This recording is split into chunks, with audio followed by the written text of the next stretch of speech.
سلام تماشابینان عزیز، خلاصه خبرهای مهم 26 اکتبر تاجیکستان را از پایگاه خبری بامداد برایتان پیشکش میکنیم. شروع میکنیم از یک نگاه کوتاه به سرخط خبر مهم روز در این برنامه. گنرال سلمشاه را به روساکی فروخت. میگویند یک همشهری خودش با اسب و سگ‌ها رید ضد مهاجران در نوای مسکو در اطراف فود سیتی. بازداشت باز 4 شهروند تاجیکستان در مرز پولشا. ساکن سپیتامین میگوید 4 کارمند میلیسا 6 قبرغاش را زده شکستند. گل یگانه وحدت حنانوف تاجیکستان را بر لبنان پیروز گرداند. با عینک و کلاه سرخ هنرنمای عبدالرازق در چمپیونات جهان. سبب جنجال 2 زاده وارخ در بازار سمره از نگاه طرف دیگر. هلاکت 4 نفر از جمله 2 برادر از پولاب در یک صدمه مرگبار. بازداشت یک شهروند تاجیکستان با 9.5 کیلوگرم چرس افغانی در بادکن. و اکنون تفصیلات خبرها. پایگاه خبری بامداد هفته گذشته خبر داده بود که روز 21 اکتبر گنرال سلمشاه محمدوف، پهلوان معروف و فرمانده سابق مخالفین را در فرودگاه مسکو اجازه ورود به قلمرو روسیه ندادند. بنا به اطلاع دریافته، گنرال سلمشاه به دلیل تا حال ناروشن تا سال 2025 حق ورود به مرز روسیه را نداشته است و او به دلیل این زپرت از فرودگاه بیرون پای ماندن نتوانست و مجبور به دوشنبه برگشت. کریم جان یاروف، یک حامی شناخته حقوق مهاجران در مسکو، در فیسبوک نوشت که سلمشاه محمدوف را با احتمال زیاد بر اساس معلومات به پلیس مسکو داده عالم تاجیک مقیم روسیه حاکم محمدوف، کریم جان یاروف سند را عبارت از 8 صفحه چاپ کرد که معلوماتنامه برای رهبران ریاست جستجوی جنایتی مسکو نام داشته. در پایانش گفته می شود که این سپراوکا یا معلوماتنامه از جانب رهبر تشکیلات وطن محمدوف تهیه شده است. در سند امضا یا مهر نیست، ولی جمعیت وطن سازمان جمعیتی است که حاکم محمدوف تشکیل و رهبری می کند. در این سند به نام رهبران پلیس مسکو مؤلف یک با یک گروه های جنایتی در مسکو و اطراف آن و دیگر منطقه های روسیه تشکیل داده تاجیکان یا به اصطلاح مافیای تاجیکی معلومات می دهد و سلمشاه محمدوف را به آن گناهکار می کند که توسط برادرش تیمور مافیای ونجه ها را در روسیه اداره و راهنمایی می کند. کریم جان یاروف یادآور شده است که این در حال است که یک وقت سلمشاه حاکم محمدوف را برابری جمعیت ونجه های ولایت تور و اطراف آن پیشبری کرده بود. او همچنین نوشته است که رهبران قبلی سفارت تاجیکستان در روسیه باشد با تمام جدیت روی حاکم محمدوف و خورشیده همروقلووا به حیث 2 نامزد اساسی برابری جمعیت‌های تاجیکان سراسر روسیه حساب می‌کردند. حاکم محمدوف در نهایت به مقام رهبری جمعیت ونجه‌های ولایت تور رسیدن نتوانست و معلوماتنامه از نامش به دستگاه پرزیدنت نشر شد که در آن او ونجه‌های مقیم تور و اطراف آن را به گرایش زیاد به عقیده‌های مذهبی عیبدار می‌کرد و از جمله آنها را گناهکار می‌کرد که در طول معرکه‌هایشان مشروبات استعمال نمی‌کنند. همین طور چند سال پیش کرامت شریپوف، یک حامی معروف حقوق مهاجران تاجیک که از روسیه دپورتاسیون شد، حاکم محمدوف را به دست داشتن در اخراجش عیبدار کرده در جواب ثبت‌هایی را نشر کرد که چگونه محمدوف برای ثبت نام‌های قلبکی در مهمانخانه تاجیکستان در مسکو از مهاجران پول می‌ستاند، ولی در نهایت معلوم می‌شود که این ثبت نامه‌ها همه قلبکی اند و برای پلیس روسیه قربی ندارند. خود حاکم محمدوف تا کنون پیرامون این همه ماجراها در اطراف نامش، از جمله درباره که آیا معلوماتنامه درباره مافیای ونجه ها را برای پلیس مسکو او نوشته است یا نه، شرح نداده است. حاکم محمدوف 27 مارس سال 1962 در نویه ونج به دنیا آمده. سال 1984 رشته اتوماتیک و تکنیک حساببراری دانشکده کیمیای نفت مسکو را ختم کرده است. او سال 1989 در مسکو سازمان سعودیان، سال 1997 حزب را با نام جنبش ملی تاجیکستان تشکیل داده بود، ولی در جاده مبارزه های سیاسی زیاد موفق نشد. تلگرام کانال ریادوفکا خبر داد که پلیس از صبح 26 اکتبر در منطقه سوسنسکایا در نوای مسکو رید گسترده را به ضد مهاجران برو انداخته است. گفته می شود در این منطقه تنها شماره مهاجران رسما ثبت نام شده از 66,000 بیشتر است. از صبح در اینجا ریدی پلیس رفته ایستاده است. تمام راهها را بستند. خبر دادند بر یدافکه ساکنان محلی. شماره خیلی زیاد کارمندان پلیس، حتی پلیس های اسب سوار و پترول ها با سگ ها، همچنین افتازک ها و ماشین های مخصوص خیلی زیاد به چشم می رسند.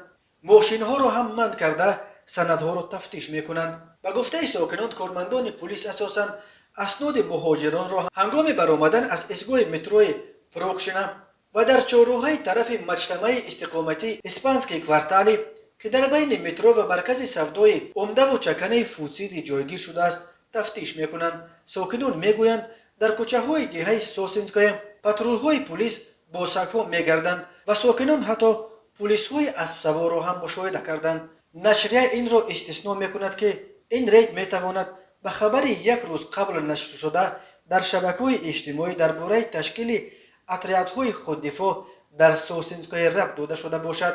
چند گروه مردان محلی که خود را آدمان با آداب نام میبرند زنان را از نزد مترو پیشواز گرفته تا خانه‌هایشان گسیل میکنند. آنها گفتند که با این راه میخواهند زنان محلی را از مهاجران حمایت کنند. در فودسیتی صدها مهاجر کاری از جمله مهاجران تاجیک کار میکنند. ایستگاه پروکشنا باشد یکی از ایستگاهی است که مهاجران توسط آن برای تهیه اسناد خود به مرکز سفر و میروند. خدمات مرزبانی پولشا روز 26 اکتبر خبر داد که تنها در دوام روز 25 اکتبر در مرز این کشور عضو اتحاد اروپا با بلاروس 582 کوشش عبور غیر قانونی مرز پیشگیری کردند. خدمات مرزبانان پولشا در صفحه‌اش در توییتر خبر داد که 9 مهاجر غیر قانونی از جمله 4 شهروند تاجیکستان، 4 شهروند سومالی و 1 شهروند عراق دستگیر کرده شدند. از اول ماه سپتامبر مرزبانان پولشا از 14,000 کوشش عبور مرز این کشور از طرف بلاروس جلوگیری کردند. پولشا یکی از مسیرهای اساسی است که پناهجویان تاجیک توسط آن وارد قلمرو اتحاد اروپا میشوند. ماه سپتامبر در برابر بازداشت دست کم 4 شهروند تاجیکستان در مرز پولشا با بلاروس با اتهام کمک به انتقال پناهجویان خبر داده بودند.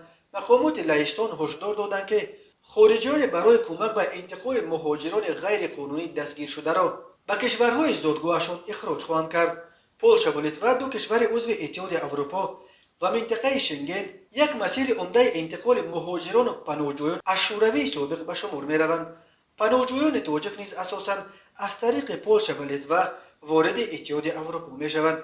همزمان خدمات مرزبانی لیتوا خبر داد که در یک شبانه روز آخر از تلاش ورود 120 پناهجو از سمت بلاروس به لیتوا جلوگیری کردند. از اول ماه اکتبر 1739 کوشش عبور غیر قانونی مرز بلاروس با لیتوا ثبت شده است که این نظر به 981 مورد ماه سپتامبر 2 مرتبه بیشتر است.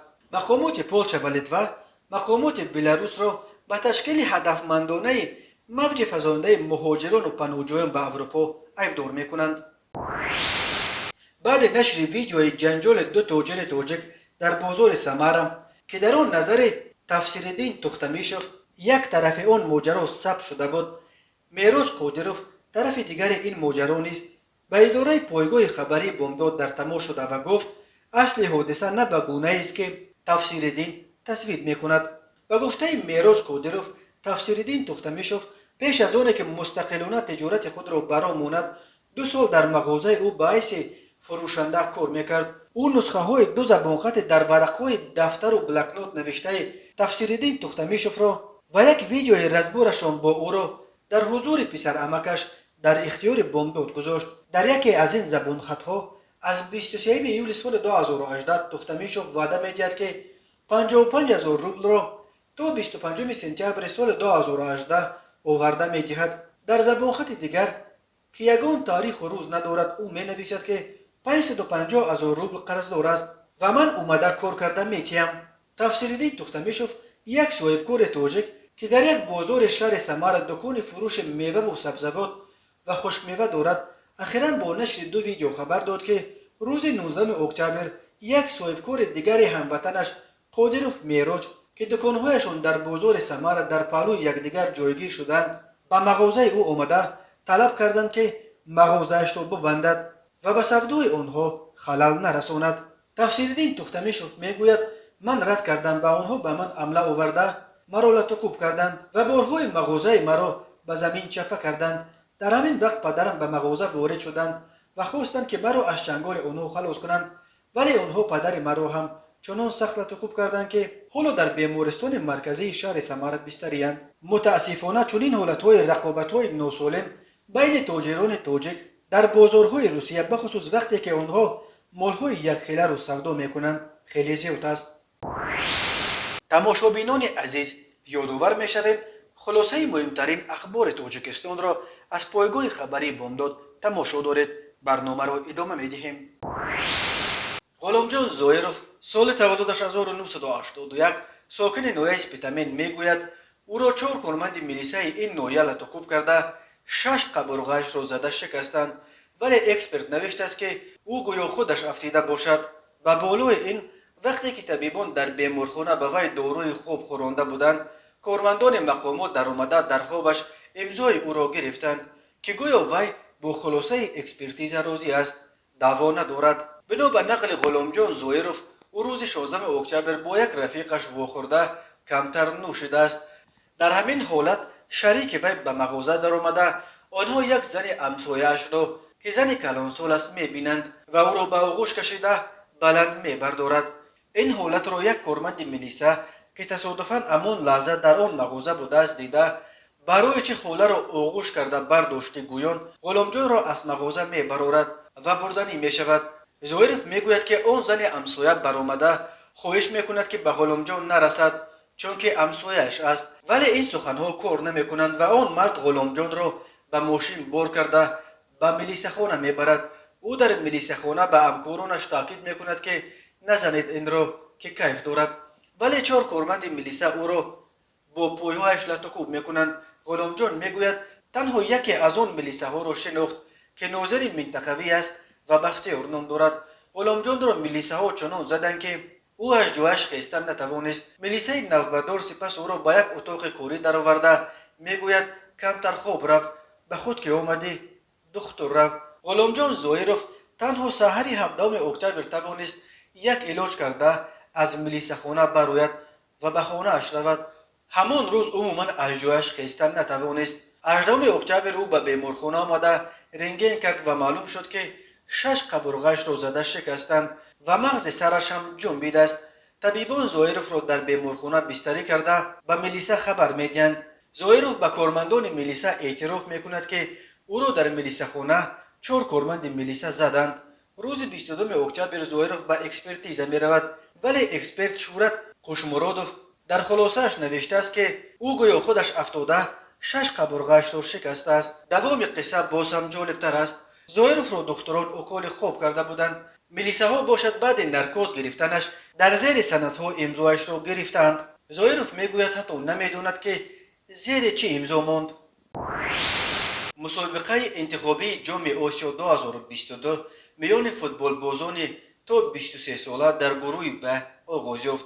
دسته منتخب المپی تاجیکستان که با رهبری سرمربی مومن ارگاشف در دور اول بر دسته لبنان با حساب 1-0 غلبه کرد. گل یگانه را در این بازی حمایتگر دسته استقلال دوشنبه وحدت حنانوف در دقیقه 87 زد. وحدت حنانوف بهترین بازیگر این بازی دانسته شد. نبرد تاجیکستان با لبنان در ورزشگاه مرکزی در حضور 4200 تماشابین برگزار شد. در بازی دیگر گروهی دسته منتخب المپی ایران به دروازه نپال 4 گل بی جواب زد. 28 اکتبر در دوره دوم مسابقه انتخابی جام آسیا 2022 دسته المپی تاجیکستان با دسته منتخب نپال بازی میکند. این بازی نیز در ورزشگاه مرکزی جمهوریوی دایر میگردد. عبدالرازق آوازخوان و شامل نورش تاجیک شام 24 اکتبر در بلگراد پایتخت سربستان در مراسم آغاز چمپیونات بوکس جهانی بین مشتزنان هوسکار هنرنمایی کرد. عبدالرازق در صحنه شتارک آرینا یک ترانه ترکی و هم ترانه مشهور شادروان مبارکشاه میرزاشاه ایارم بیا را اجرا کرد و سزاوار کفکوبی های گرم شد. او در صحنه با کلاه سرخ و عینک های مد هنرنمایی کرد. با قرار اتحادیه بین المللی بوکس غیر کسبی چمپیونات جهان در 13 وزن برپا کرده شد. چمپیون های جهان هر کدام $100,000 جایزه خواهند گرفت. برای برندگان مدال های نقره $50,000 و به برندگان مدال های برنجی $25,000 جایزه داده می شود.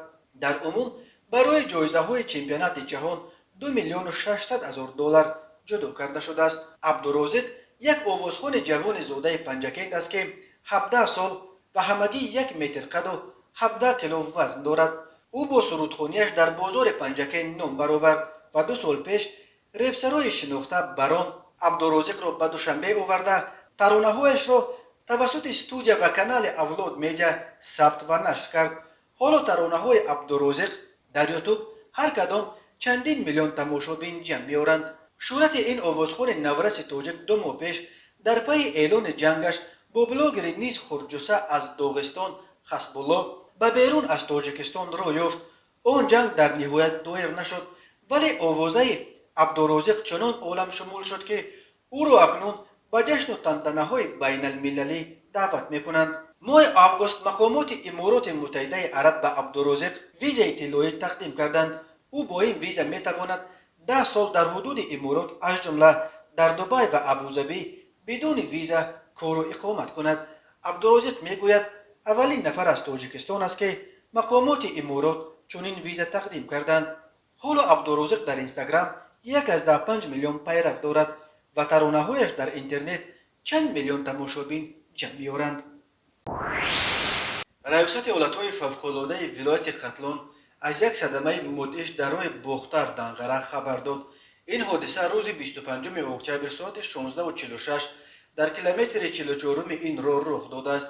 بنابراین گزارش ماشین تمغه اوپل استرا که از جانب محمد شریف اسماعیلوف یک ساکن 31 ساله دهه لغمان شهر کولاب اداره میشد به ماشین تمغه مرسدس بنز رستم رجبوف 27 ساله استقامت کننده دهه بهار نویه کوشانیان برخورده است. در نتیجه راننده افت اوپل استرا اسماعیلوف محمد شریف، برادر او جمعخان اسماعیلوف و یک مسافر دیگر این ماشین که شخصیتش عین زمان نامعلوم است در جای حادثه به هلاکت رسیدند. امدادگران دسته مخصوص زودعمل نجات ریاست کمیته ایالت‌های فوق‌العاده در ولایت ختلان ساعت 13:59 به جای حادثه سفربر گردیده جسد مسافر افت مرسدس بنز شهروند نورالله سعدالله را که او نیز در جای حادثه به هلاکت رسیده بود از داخل افت برآورده به مقامات دخلدار سپردند. سبب این صدمه تحقیق می شود. یک روز قبل وزارت کارهای داخله نیز از 2 صدمه مرگبار در کنار شهر راغون و نویه باباجان غفوروف خبر داد که هر 2 روز 24 اکتبر سال 2021 رخ دادند و در این صدمه ها 3 نفر به هلاکت رسیدند. کمیته ایالت‌های فوق‌العاده میگوید متاسفانه رانندگان به قاعده‌های بی‌خطری دقت نمی‌دهند و اکثر این گونه صدمه‌های مرگبار بر اثر رانندگی با سرعت بلند رخ می‌دهد. هر سال بر اثر صدمه‌ها در راه‌های تاجیکستان 100 نفر هلاک یا مجروح می‌شوند. از جمله سال 2020 بر اثر صدمه‌ها در راه‌های تاجیکستان 375 نفر به هلاکت رسیده بیش از 1200 نفر معیوب شدند. در نیمه اول سال 2021 در راه‌های تاجیکستان 151 نفر در صدمه‌های نقلیاتی جان باختند. کارمندان میلیسه ولایت بادکند قرقیزستان در حدود دهه ژشدق ولایت بادکند در راه اساسی که از مرز با تاجیکستان می‌گذرد شهروند تاجیکستان را هنگام انتقال و فروش مقدار بزرگ مواد مخدر دستگیر کردند. بنا به اطلاع وزارت کارهای داخلی قرقیزستان هنگام کوفتوکوف از شهروند چند بسته اسکوچپیچ شبیه حشیش یافت و گرفته شد. تشخیص نشان داد که در این بسته ها 9 کیلو و 521 گرم حشیش که با نام چرس افغانی معروف است بوده است. شهروند تاجیکستان حالا در تحقیقگاه شعبه کارهای داخلی نویه لیلق قرار دارد. نسبت به وی بر اساس ماده 267 کودکس جنایتی قرقیزستان با اتهام قاچاق و فروش مواد مخدر تفتیشات ادامه دارد. تاجیکستان که با افغانستان منبع اساسی تولید هیروئین، افیون و حشیش دنیا 1370 کیلومتر مرز مشترک دارد. در سالهای آخر به یک مسیر عمده قاچاق مواد مخدر افغانی تبدیل یافته است.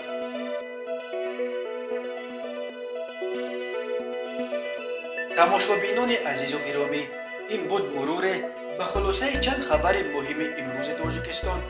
Хабару гузоришҳои бештар аз Тоҷикистон ва дар бораи Тоҷикистону атрофи онро дар сомонаи пойгоҳи хабарии Бомдод дар ин нишона пайгирӣ намоед: www.bomdod.com. хуш бошед.